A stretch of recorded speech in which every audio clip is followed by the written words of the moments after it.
not a glitch. And I'm glad you're here with me for episode 1. Work isn't supposed to feel like a constant uphill battle. But if you've ever felt like you're doing everything right and still struggling, still not quite coming through clearly to the people around you, this episode's for you. Here's the idea we're starting with, and the one the whole show is built on. You're not the problem, the system.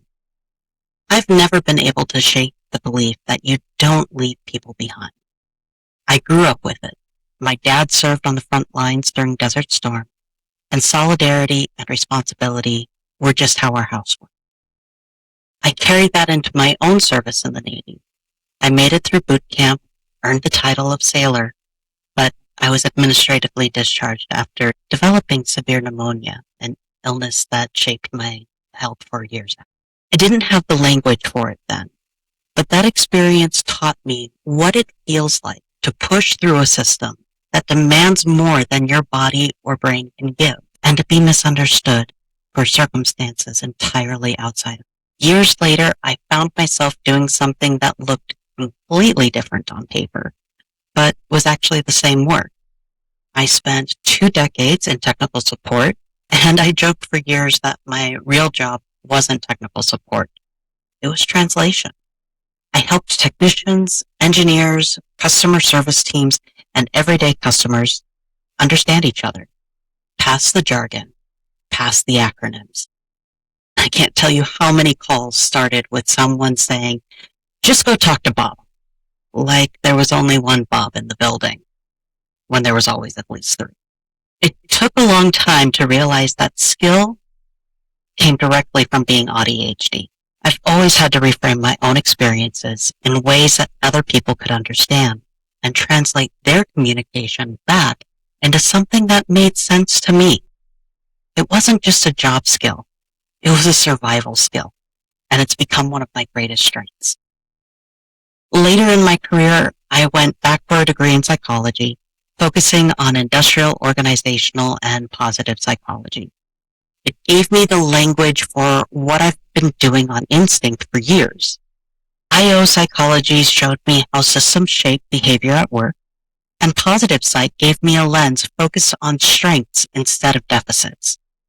Together, they confirmed something I already suspected. The friction that I felt wasn't a flaw in me.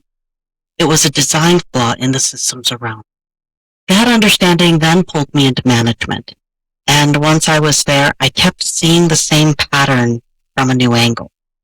Brilliant, capable, largely neurodiverse employees getting lost in translation, same as I always had. Except now I have the tools and the position to actually do something about it. Whether it was the Navy, a help desk, a classroom, or a management role, the lesson kept repeating. The problem was never me. It was never individual people. It's the system we find ourselves. Traditional workplaces were built around one kind of brain as the default. Everyone else has been quietly adapting ever since. And that adapting has a name, even if you've never called it this before. Masking. Reframing how you talk, how you move, how you show your work, just to be read as normal by systems that were never built to recognize you as you actually are. It's exhausting, and it's not new. If you've ever felt like you're running in compatibility mode just to get through a Tuesday, translating yourself in real time so nothing seems broken, you already know exactly what I mean. That's not a personal failing. It's the cost of being invisible, disabled in a system that only accommodates what it already expects to see. I want to go back to that word for a moment. Normal. It's a complete myth, a social construct with no biological truth. Now we're going to go into more detail on this subject in episode 2, but the main idea I wanted to address here is that neurodivergent traits are a part of a natural spectrum of human cognition. They have survived a millennia of evolution to land now in today's society, where we are seeing problems with it when it comes to our office cultures. Just because people are struggling in our current workforces doesn't mean that they are disordered, only that society has disabled them by not granting them full access. The systems weren't built for these types of brains. Now, there's also going to be a concept that we dive further into in episode 3, which is going to be talking about the different models of disability and frameworks that we address neurodivergence in. We're going to talk about deficit models, strength-based models, medical versus social, and the idea of the neurodivergent model as well.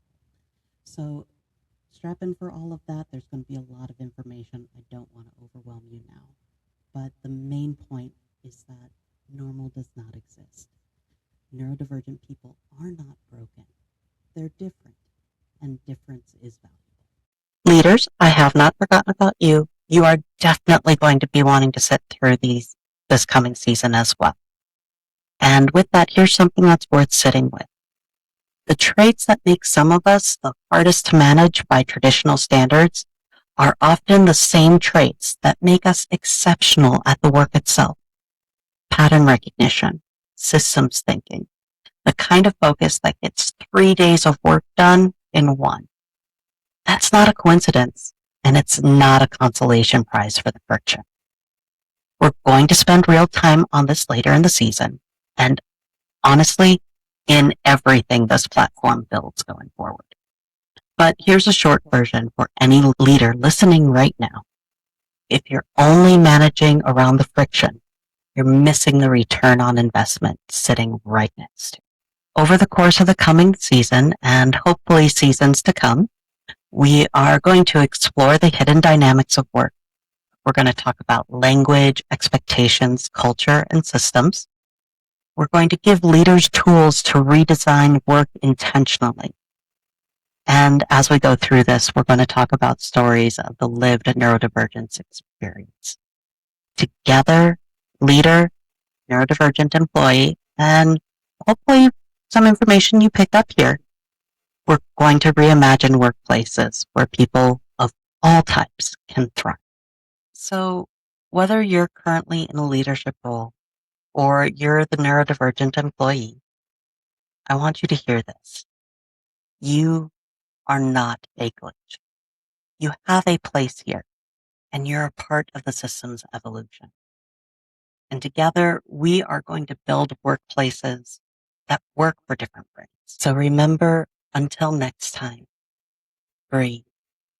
We'll be talking about the language we use and why normal was never a fact to begin with, just a moving target nobody agreed on. If this episode landed for you, follow the show so you don't miss the next signal. And if you know someone that needs to hear they're not the problem, send this their way. I'm glad you were here for this one.